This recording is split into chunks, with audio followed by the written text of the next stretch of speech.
Hey folks, Ted from Nerd Immersion here. Let's talk Lego and Dungeons and Dragons. If you're unfamiliar, I did a couple videos on it in the past. To celebrate the 50 years of Dungeons and Dragons, Hasbro, D&D, and Lego teamed up to do a Lego Ideas run for Dungeons and Dragons. Now, if you're not familiar how Lego Ideas works, basically they open it up and people can submit their ideas essentially to Lego and say, "Hey, I think this would be a set." And a lot of really awesome Lego sets rather that we've seen over the years have come out of Lego Ideas. I believe the Back to the Future set. I know at least the original Ghostbusters Ecto 1 set, a lot of those that someone will cobble together and then put it out there and post it, and then people vote on it. And if it does well enough, Lego will then make an official set of it. So this one was a little bit different because this was considered a challenge, and to celebrate the 50 years of Dungeons and Dragons, people were allowed to submit their ideas.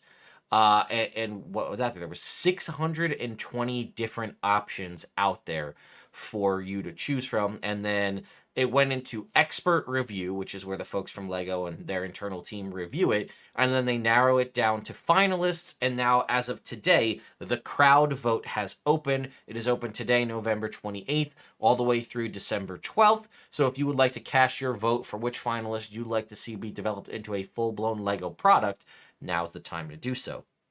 Now, I was originally going to go through all 620, and I'm glad I waited because that would have taken hours to do. And we're down to the final 5. And the thing is, you really didn't get much input during the expert review process. They choose, you just go with it. So there are 5 options. Now, I have heard that this actually has caused a little bit of a stir in the Lego community because all 5 finalists were all from the ages 18 plus category. Now, realistically, that is probably the majority of the fandom of Dungeons and Dragons. People are actually out playing the game for the most part. But there were some really cool things that were created by, folks younger than that I would love to see be developed into a full-blown set. But either way, also, potentially, I'm assuming this is going to do very well, so there is the potential that they may open up challenges and things like this in the future. So let's go ahead and head over to the website. I'll put a link to this in the video description.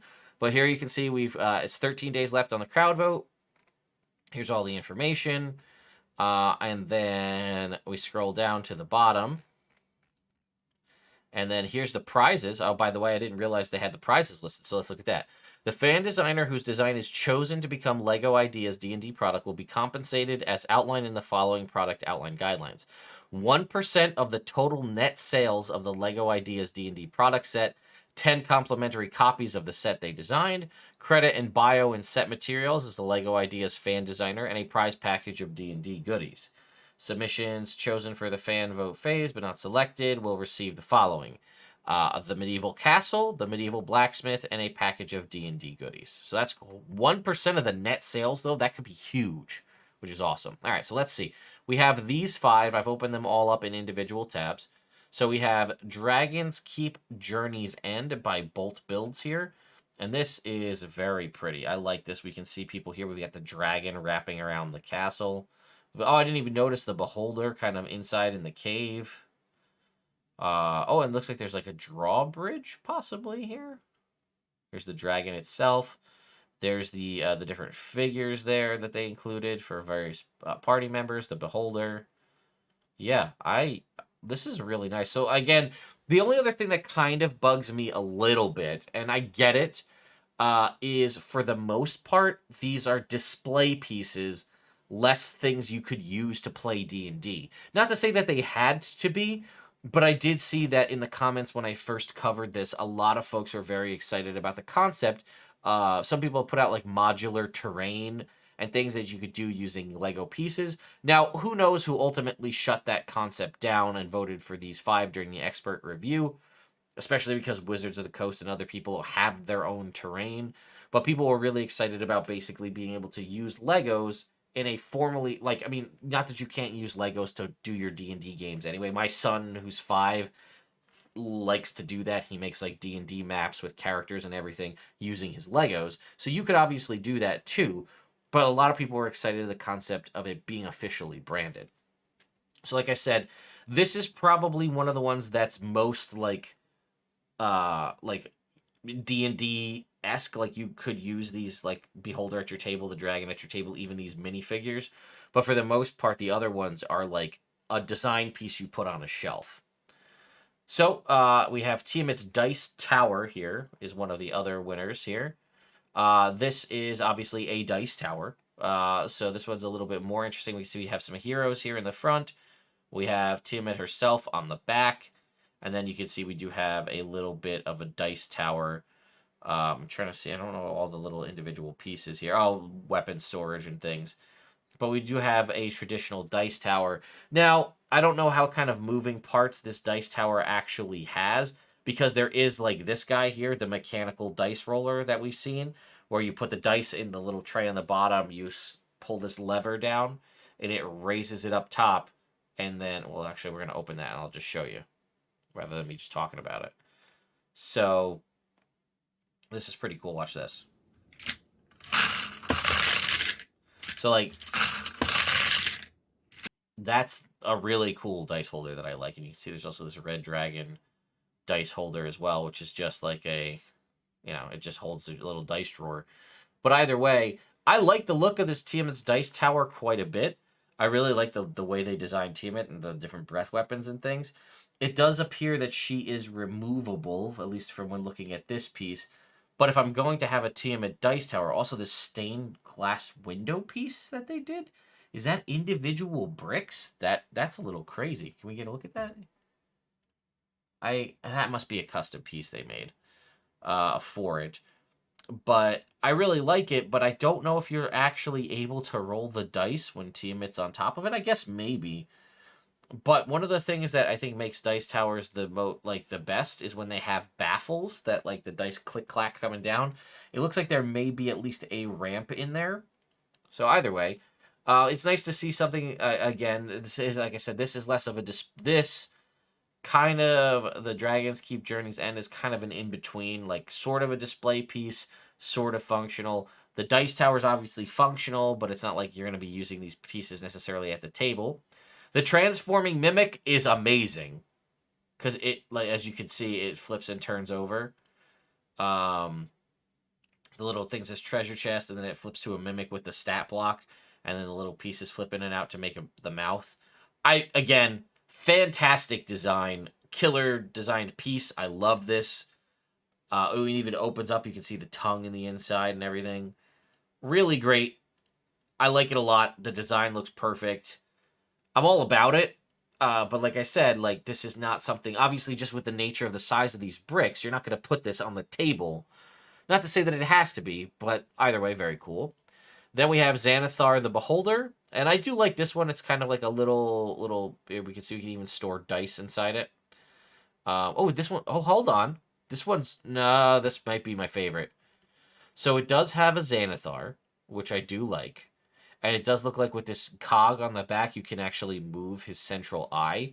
So this may be the winner for me, because it looks like you might be able to use him on your table, and he will be accurate sized.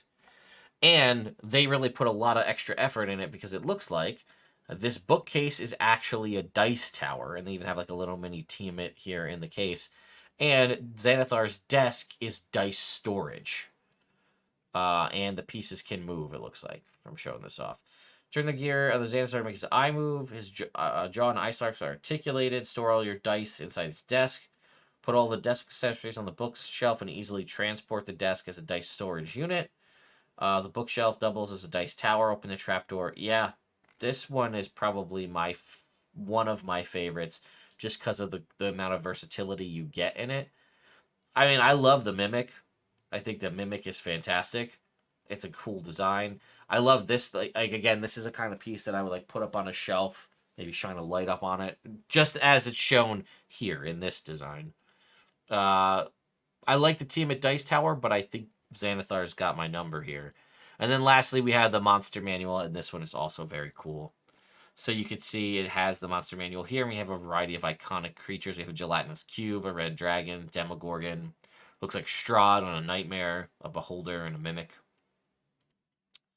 Here they all next to each other. The backside has has a beholder on the front. I like the design here quite a bit actually. Yeah, so this says the demon prince of the abyss Demogorgon, the kingpin of his own thieves guild Xanathar the Beholder, the vampiric count of Barovia, riding his dreaded nightmare, Strahd von Zarvich, the witch queen from Fae. Oh, that's supposed to be either Igwilv or Tasha. That explains the cauldron and everything there. The scary and ever-hungry chest, the mimic, the all-consuming green gelatinous cube, and last but not least, the classic red dragon. So I like these a lot. Again, this, for whatever reason, this mimic reminds me of like a Happy Meal toy. Which, wouldn't that be wild if we get D&D toys in like a Happy Meal or something for the movie? I bet you that's gonna happen. I wouldn't be surprised. But I like this one a lot too. I still think this one, because this is like a nice display piece that you could just have on a shelf and it looks cool in a glass case or a cabinet. But then it also has the functionality of being a dice tower and then also storing your dice. Honestly, realistically, I love Legos and I love D&D. I would buy all 5 of these and have all of them on my shelf because I love all of them. And obviously the designers are very passionate about both things and have a lot of cool design ideas. So let me know, what is your favorite? Which one are you going to vote for? We have 13 days left to do so, so make sure you go and cast your vote so that you can help decide which one of these products actually comes to fruition, and then we'll get a physical D&D Lego product for the first time, I think, ever. Because I don't remember if they did stuff in the past. I know they did, like, some other D&D related stuff. D&D Heroescape was a thing for a while, but anyway, I'm super excited about this. I'm also very excited for like the silly future live stream where I build whatever the Lego set is, because I think that I'm going to end up doing that, and I'm very excited about that. So let me know your thoughts and opinions in the comments down below. If you happen to be one of the designers, I'd love to hear from you and like the thought process. I'd love to interview if you're out there and you're watching this video. But anyway, thank you all so much for watching, and I'll see you next time.